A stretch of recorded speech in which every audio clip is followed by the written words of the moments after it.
Okay, I'm going to splice this 3mm Dyneema to some 5mm XL racing line. I use this on my spinnaker halyard. You want to have enough overlap between the cover and the Dyneema so that it's in the cleating area of your boat. So if you cleat, let's say here, then the Dyneema ends up being the halyard and it doesn't stretch much. It works very good. Not much stretch at all. So, get the Fids out. The Fids, the cutting board. Single edge razors. There's difference in these razors. This brand here I've found works very good. Okay, we're going to make a nice cut on the end of the line. Nice cut's important. You don't want to mash the end all up so it doesn't fit into the Fid well. It has to be cut nice. I use the angle cut here.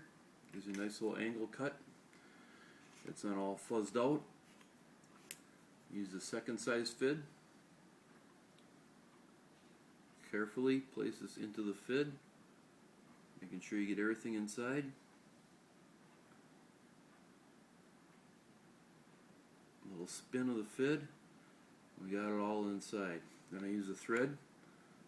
This is just for holding it into the Fid. This isn't whipping line. I suppose you could use a whipping line. I put this in there just so you have something to hold the rope inside of the Fid. Cut this off, leave a little tail hanging out each side, and also hold it in the Fid when you pull it through. So we're going to go up the middle. I already moved the core out of the first foot or so, 14 inches of this XL racing line. Slide this Fid right up in there. It's a very tight braid, so you have to have a nice small Fid. That's why it's important to get it into the smallest Fid you can. You start working it up, push it on, and work it to the end. Be careful pushing against the back of these Fids. When you're pushing on this rope, it's not bad, but the Fid is very thin metal, so that it slides through here easy. You don't want to push it into your hand.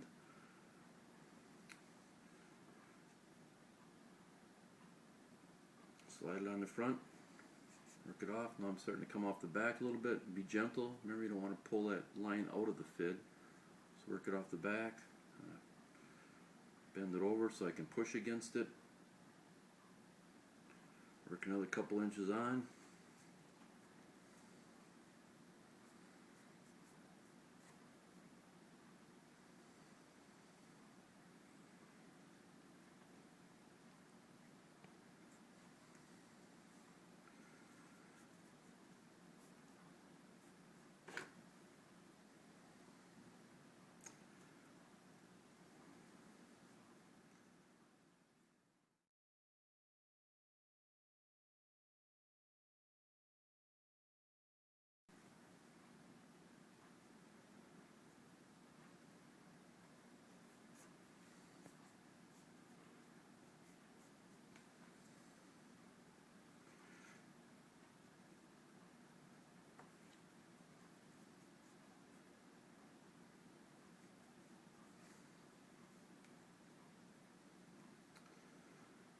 Okay, come out the side here now.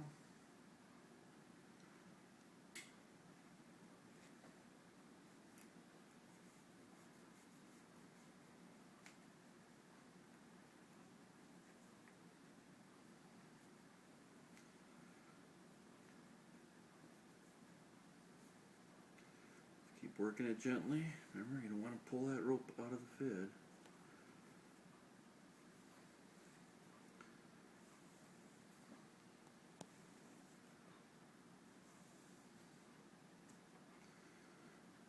Go. There you have it. I'd probably whip the end here a little bit and have a nice splice. Okay, so I got that whip to the end for a nice smooth transition, and none of the end is fraying out.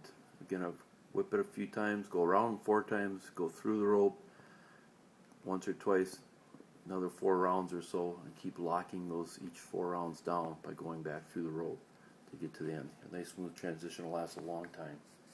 Start with a knot in the end of the whipping line, pull it through the rope on an angle, and pull the knot right into the outside there, right into the cover so it's hidden. Now I go through line on an angle, and then I come back a little bit before it again and go through on an angle again. And do this a few times down the length of the rope always going back, and you don't have to leave a lot of whipping line on the outside. Just go right next to it, but just back up a little bit. It kind of locks it together that way.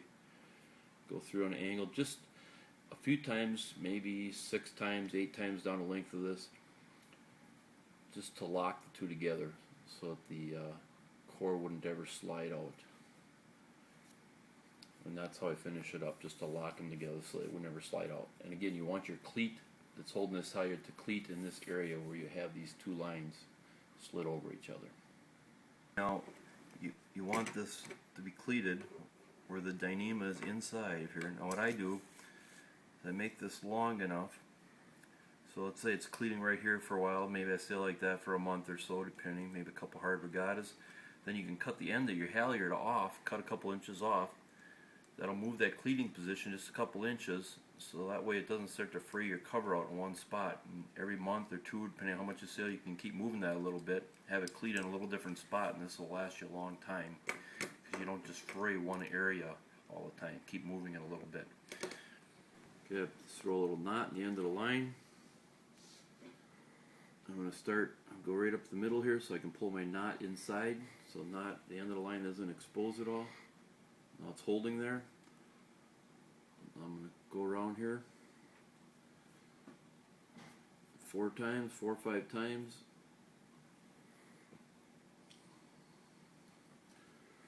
Go through the line. This kind of locks them in place so they can't move. I'm going to go back through on the other side and angle it so I'm coming out right where I left off. So now I got my 4 winds locked down. I'm going to go around another 4 or 5 times and continue on until I get this all tied down.